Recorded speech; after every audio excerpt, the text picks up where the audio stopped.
تعالوا بينا نعمل الطبق التحفة ده.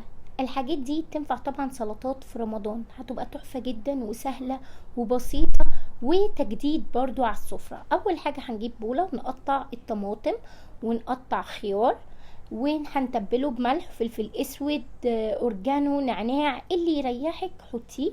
انا بحب طبعا الاورجانو وبحب النعناع جدا وبحب السماق بحب الزعتر، فانتي تبلي بالتوابل اللي تريحك. انا قلتلك التوابل اللي انتي المفروض تحطيها واللي يريحك انتي ضيفيه. زي ما باين عندكم ضفت الملح والفلفل الاسود وضفت الاورجانو. ما ننساش طبعا المكون الاساسي زيت الزيتون، بيخلي السلطة في حتة تانية خالص، وكذلك عصير الليمون، ليمونة صغيرة او ليمونة كبيرة اللي تفضليه واللي بتحبي تضيفيه للسلطة بتاعتك، بس الليمون وزيت الزيتون هينقلها في حتة تانية خالص. بعد كده هقلب بقى المكونات دي كلها مع بعض كويس جدا.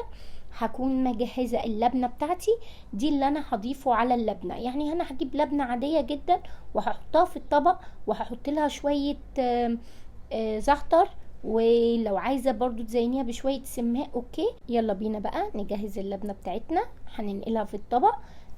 من السلطات السهلة السريعة، مش تاخد منك وقت اصلا او مجهود. انت هتقطعي بس طماطمايه وخيارايه وهتتبليهم بملح وفلفل، ودي ده طبق سلطة اتعمل في اقل من 10 دقايق، وهيزين سفرتك وحاجة جديدة ومختلفة.